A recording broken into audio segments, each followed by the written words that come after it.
Bonjour et bienvenue dans cette nouvelle vidéo de formation. Cette fois-ci, nous allons attaquer la partie fonction et bloc fonction.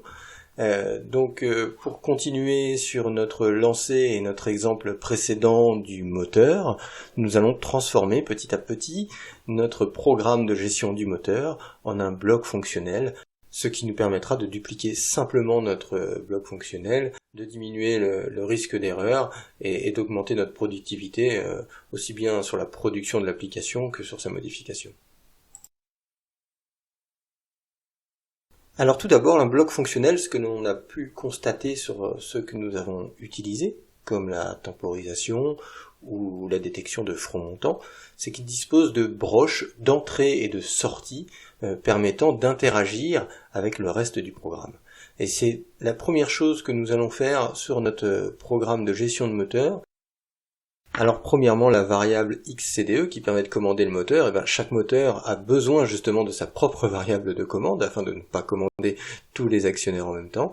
Nous allons revenir sur sa déclaration. Donc pour ce faire, nous allons, comme nous l'avons certainement fait par le passé, nous allons sélectionner le mot-clé dans la déclaration de variable, et grâce au raccourci Shift F2, cela va nous rouvrir la fenêtre de déclaration dans laquelle cette fois-ci nous allons changer le domaine de notre variable et nous allons le passer de var à var input. Donc la var input, c'est une variable qui peut rentrer à l'intérieur du programme et qui déclenchera justement la création d'une broche sur l'appel de notre programme.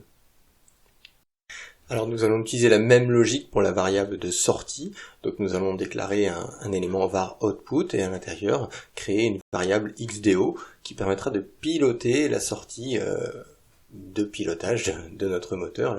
La sortie que nous avons appelée xdo moteur sera raccordée directement à la broche xdo.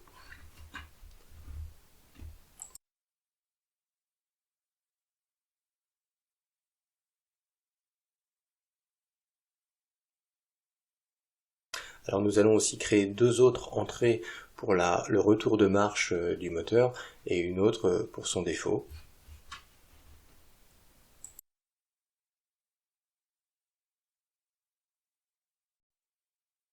Et ensuite réadapter quelque peu notre programme afin de calculer l'alarme en fonction de la discordance ou du défaut du moteur.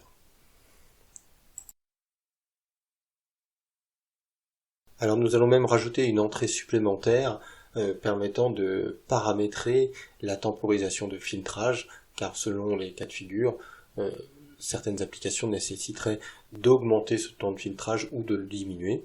Et sur cette variable d'entrée, nous allons saisir une valeur par défaut qui rend la saisie de ce paramètre optionnel afin d'éviter une syntaxe trop lourde lors des cas les plus courants.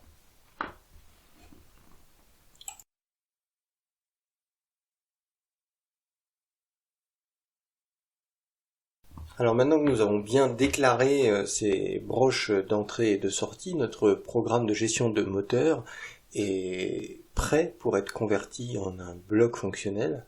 Et donc pour ce faire, nous allons déclarer un bloc fonctionnel dans lequel nous allons copier-coller la déclaration des variables ainsi que le programme contenu à l'intérieur de notre programme de gestion de moteur.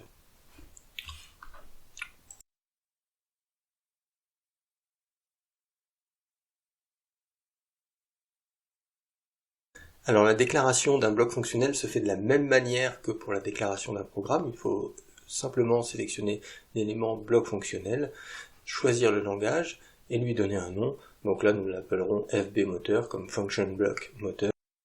Alors comme vous pouvez le constater, à la différence d'un programme, lorsque vous avez déclaré un bloc fonctionnel, les éléments var input et var output sont déjà prêts dans la déclaration de variable.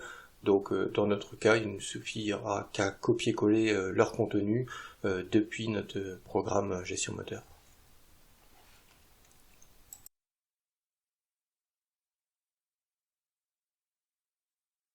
Alors nous allons maintenant utiliser notre bloc fonctionnel. Nous allons le placer sur notre nouveau programme et relier les différentes variables d'entrée-sortie. Puis nous pourrons constater que l'utilisation de ce genre de bloc fonctionnel permet de masquer la complexité d'une fonctionnalité et simplifie la lecture d'une application en permettant à l'utilisateur de ne se consacrer qu'aux informations essentielles du fonctionnement de son moteur, et non sur la mécanique interne qui aura auparavant été testée et éprouvée.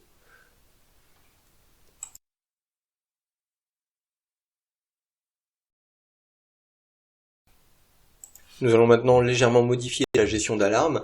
La variable X-alarme ne sera plus le fait qu'une alarme soit une discordance, soit un défaut moteur. Elle représentera maintenant la synthèse d'alarme indiquant qu'un de nos moteurs est en alarme. Donc nous allons simplement faire une recopie de la variable d'alarme de notre premier moteur, et nous allons ensuite déclarer un deuxième moteur. Donc nous allons renommer notre moteur en moteur 1 et créer un autre moteur qui s'appellera moteur 2, et nous pourrons ensuite dupliquer le bloc fonctionnel sans avoir à nous préoccuper de la complexité interne à ce bloc fonctionnel.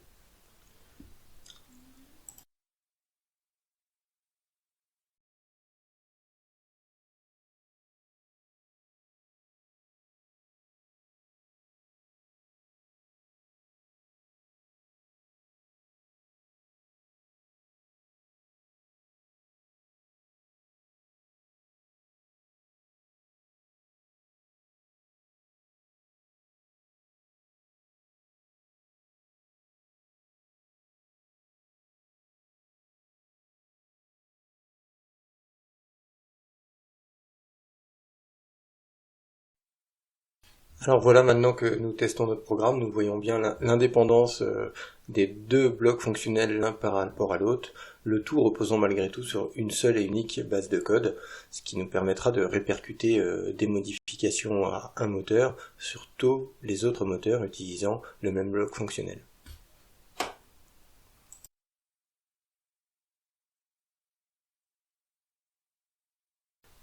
Alors maintenant que nous avons expérimenté le programme et le bloc fonctionnel, il ne nous reste plus qu'à voir la fonction. La fonction est très proche d'un programme ou d'un bloc fonctionnel. Elle peut avoir des broches d'entrée et des broches de sortie aussi, à la différence près qu'elle ne conserve pas d'état d'un tour de cycle à l'autre. À chaque tour de cycle, ces variables locales sont réinitialisées. Elle ne sera donc pas adaptée à des fonctionnements de type gestion d'un moteur. Elle ne pourra pas détecter un front montant entre deux cycles. Elle ne pourra pas conserver la variable, l'état d'une variable de défaut par exemple. Elle sera plutôt adaptée à faire de petites opérations, par exemple une addition, une division, concaténer une chaîne de caractères, remettre en forme une donnée, des choses qui ne nécessitent pas la conservation d'un état entre deux tours de cycle. Donc justement, pour illustrer cet usage de la fonction, nous allons créer une fonction permettant de retranscrire les messages, les états d'alarme de nos moteurs en un message parlant sous forme de chaîne de caractères. Alors, lors de la déclaration de notre fonction, nous allons choisir le type fonction et nous allons aussi lui donner un type de retour.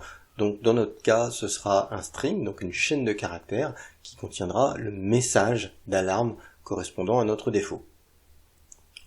Alors en variable input, nous allons pouvoir donner à notre fonction la possibilité de recevoir deux paramètres, une variable xAlarm qui sera l'état actif ou non de l'alarme, et une variable sNonMoteur qui contiendra le nom du moteur à laquelle correspondra cette alarme. Donc nous allons ensuite dans le programme conditionner l'exécution de la fonction par l'état actif de l'alarme.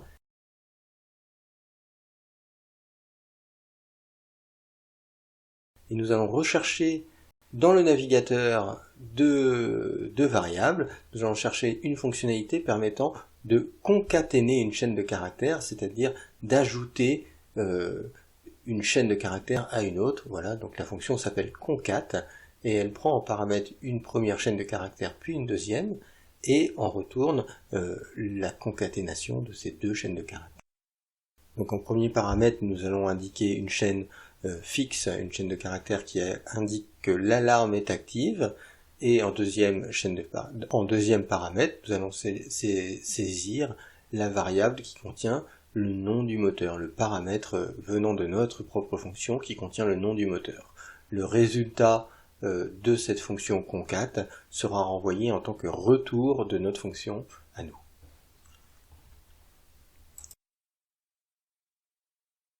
Et pour répondre au cas où l'alarme est active et inactive, nous allons conditionner le reste de l'exécution du programme par le fait que l'alarme soit inactive, et comme ça, lorsque l'alarme sera inactive, nous renverrons le fait qu'il n'y a pas d'alarme sur le moteur passé en paramètres.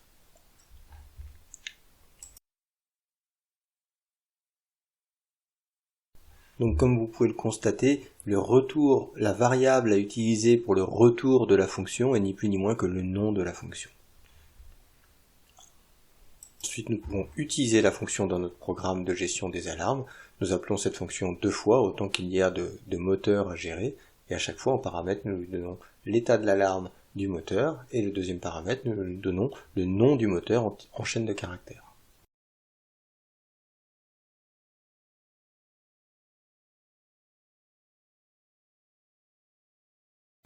On se connecte maintenant à l'automate, on le met en marche et on va pouvoir tester le fonctionnement de notre application. Pour les deux moteurs, lorsque l'alarme n'est pas active, le message est bien celui que l'on attend. Nous allons maintenant donc piloter le premier moteur pour faire déclencher l'alarme et voir que le message s'actualise bien comme il était prévu.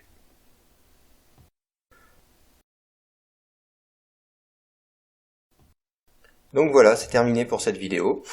Dans le prochain épisode, nous parlerons des structures, des tableaux et des unions.